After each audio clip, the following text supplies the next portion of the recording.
Morning. তো আজকে হচ্ছে বৃহস্পতিবার। তো আমার সকাল থেকে কাজকর্ম সারা হয়ে গেছে, ঝাঁট দেওয়া, ঘর মোছা সব কমপ্লিট। আজকে তোমাদের সঙ্গে শেয়ার করব আমাদের বাড়ির হাট। প্রতিদিন রান্না বান্না শেয়ার করি।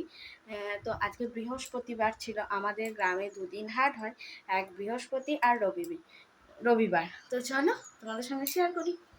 তো প্রত্যেকটা শহরে তো বাজার হয়, আর গ্রামগঞ্জে হয় হাট। আমাদের গ্রামটা কিন্তু খুব ছোট নয়, বেশ বড়। তো প্রতি সপ্তাহেই হাট হয়, দুদিন করে। প্রথমেই চলে এসেছিলো নোটে শাক, তারপরে ছিল কুমড়ো। কুমড়োটা খুব ভালো ছিল, এটা কিন্তু কাঁচা কলা নয়, পাকা কলা, সবুজ আছে, পেকে যাবে। ছিল পটল, উচ্ছে, লঙ্কা আর শশা। আর তার সাথে ছিল মাছ, পোনা মাছ ছিল।